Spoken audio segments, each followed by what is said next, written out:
大灾难来临前必备的10种取水、净水方法。还记得那位预言了911事件、2010年海地大地震、2014年欧洲难民潮的保加利亚盲眼预言家88万加吗？他对2025年发出了惊人警告：毁灭性地震、欧洲战争、全球经济灾难。不论预言真假，若水龙头停止供水，超市再无瓶装水，你准备好如何取水活命了吗？本期世界探索站为你揭秘10大救命取水法，从高科技到古老智慧，特别是第一种，简单到不可思议，几乎零成本，却能在关键时刻救全家。第10名，海水淡化。住在海边的朋友，水源看似无限，但直接喝，盐度太高了。那么，怎样把茫茫大海变成救命水呢？核心技术是用高压迫使海水通过只能让水分子通过的半透膜，将盐分和杂质分离。这是目前主流的大型海水淡化技术，也有小型手动或电动的便携式装置，适合船上或海岛求生。但这种方法高度依赖特定设备、渗透药膜和高压装置，维护也是问题。而且，小型或简易装置的产水效率通常不高，可能难以满足多人需求。第9名，太阳能蒸馏器。是利用大自然最慷慨的能源太阳光来制造纯净水。原理超简单，挖个坑，中间放个接水杯，坑底放点湿土、植物叶子甚至不干净的水，然后用透明塑胶布盖住坑口，边缘压紧，中间放个小石子，让塑料布下沉，对准杯口。阳光一晒，水蒸发，在塑料布内侧冷凝，水珠顺着斜坡滴进杯子里，得到的就是蒸馏水。但它的产水效率非常低，尤其是在阴天或温度不高的时候，忙活一天可能也就接个几百毫升，解渴都难。而且你得有合适的透明塑料布，还得保证密封好，不然水汽都跑了。但了解原理，说不定哪天就能派上用场。第8名，露水收集。在湿度大、昼夜温差大的晴朗夜晚，空气中的水汽会在清晨凝结在物体表面，形成露珠。收集露水的方法有2种：一、擦拭法，在日出前选择一块干净的吸水材料，如棉布或海绵，轻轻擦拭那些凝结了露珠的表面，如植物叶子。当布吸满露水后，将其拧干并倒入收集容器中。2、铺设法，提前找一个开阔、干净的地方，铺设一块防水布或塑料布，露水会在夜晚直接凝结在布面。由于布不吸水，露水会聚集在表面，可以将布稍微倾斜，让露水汇集到一个角落，方便收集。露水的形成依赖天气条件，如湿度、温差和晴朗的夜晚，不是每天都有，而且量通常较少。最重要的是，收集时无论是擦拭的表面还是铺设的防水布，都必须保持绝对干净，否则收集到的水可能含有污染物，甚至有害。第7名，融化冰雪。雪和冰是固态水，融化后变为淡水。关键是找到干净的冰雪，避免路边、工厂或有明显污染的地方。新雪通常比旧雪好，透明的冰优于白色冰。加热时，不要将大量冰雪直接放入完全干燥、空的热锅中，最好先在锅底放一层水，或先放少量雪，让它融化成水，避免干烧。切记千万不要直接吃雪或冰解渴，这会消耗大量体热，增加失温风险，十分危险。融化冰雪还需消耗大量燃料，资源匮乏时尤为困难。即使雪看起来干净，仍可能含有空气污染物，因此融化后的雪水最好煮沸后再饮用。第6名，挖掘水井。这种方法是深入地下寻找隐藏的水脉。在许多地区，地下水是一种相对稳定且通常比地表水更清洁的水源。然而，要成功挖到一口可用的井，需要具备几个关键要素。首先，你需要定位水源，判断可能存在地下水的位置，例如观察低洼地、植被异常茂盛处或靠近现有河流、湖泊的地方，这通常需要一些知识或经验，盲目开挖可能毫无结果。其次，必须掌握挖掘技术，无论是传统的手动挖掘还是使用现代的钻井工具，手动挖掘时需要特定工具，如铲子、镐、绳索和水桶，劳动强度大且耗费时间。最后，还需要学会建造井壁，用石头、砖块或其他合适的材料加固井筒，以防止井壁坍塌和地表污染物渗入。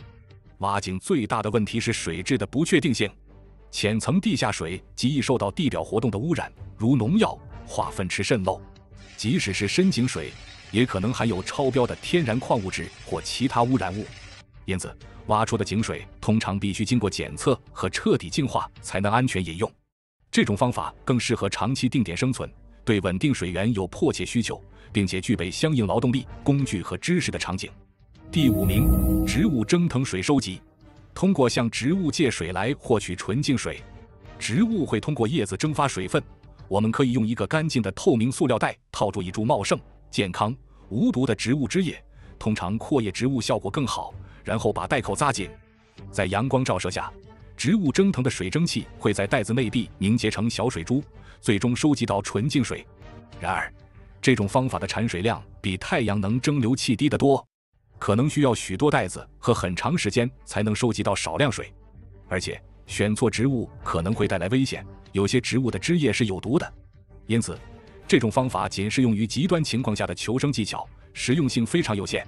第4名，寻找自然水源。回归自然，寻找大自然中的水源，河流、小溪、湖泊、池塘、泉水等，这是最常见的获取源水方式。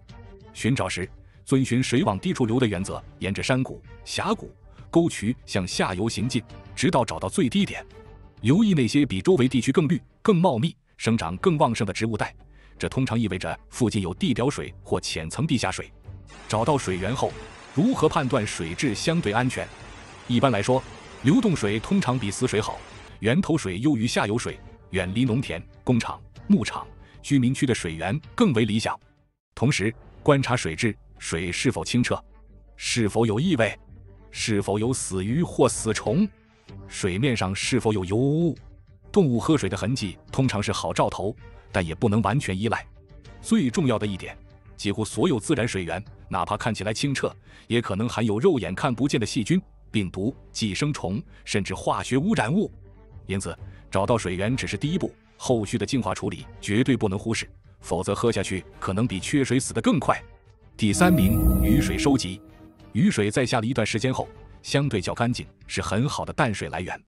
收集方法也很简单，使用干净的大块防水布、塑料布或清理干净的屋顶、帐篷，将雨水引流到水桶、水壶或储水罐中。一个小技巧是，刚开始下的雨可能带有空气中的尘土和收集表面的灰尘，最好让雨水先冲刷10至15分钟，再开始收集，这样水质会更好。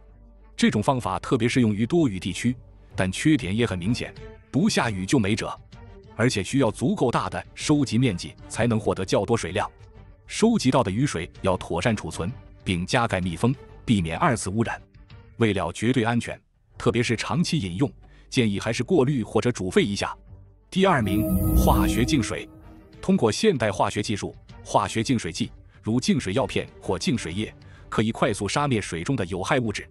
它们体积小，重量轻，方便携带，适合放在应急包中。常见的净水剂包括含碘、含氯的，以及效果更好、味道较轻的2氧化氯制剂。使用方法简单，按照说明书将药片或药液加入已知量的水中，摇匀后等待一段时间，通常半小时到几小时，具体时间取决于水温和水的浑浊程度，即可杀灭大部分细菌和病毒。然而，化学净水剂并非万能，它无法去除泥沙、悬浮物，也无法清除重金属、农药等化学污染物。因此，建议先过滤水，再使用净水剂进行消毒。第1名，煮沸。这个我们日常生活中可能都做过无数次的动作，就是对抗水中细菌、病毒、寄生虫等生物性污染最有效、最靠谱、最值得信赖的方法。当水达到100摄氏度的沸腾状态，就能迅速杀死几乎所有致病的微生物。操作方法就是将水烧至完全沸腾、剧烈冒泡，并保持至少1分钟。如果在高海拔地区气压低、沸点低，则建议延长沸腾时间至3分钟或更长。待水自然冷却后，饮用就相对安全了，但它去不掉泥沙、化学物和重金属。水浑的话，最好先过滤或沉淀一下再烧。而且，烧开水需要消耗燃料和时间，煮沸过的水可能会因为溶解气体溢出而尝起来有点平或死气沉沉。解决方法很简单，将冷却后的开水在2个干净容器间来回倾倒几次，或者用力摇晃，让空气重新融入水中，口感就会好很多。总而言之，无论你面对的是河水、井水、雨水，还是想对过滤后的水进行最终保险，煮沸都是净化生物性污染的黄金标准。我们必须认识到，获取安全饮用水是一个系统工程，通常需要组合使用不同的方法。例如，先寻找水源，然后通过沉淀过滤去除杂质，最后通过煮沸或化学消毒杀灭病原体。没有哪一种方法是万能的，了解它们各自的优缺点和适用条件，才能在不同情况下做出最优选择。更重要的是，知识储备和技能练习必须在平时进行，提前准备好必要的工具，如储水容器、滤水器、净水药片、打火石、小锅具，学习相关知识，甚至进行一些简单的演练，都会让你在真正面临危机时从容许多。如果你觉得这期视频对你有价值，请不要吝啬你的点赞，并分享给你关心的人。感谢您的收看，下期也会给您带来更精彩的内容。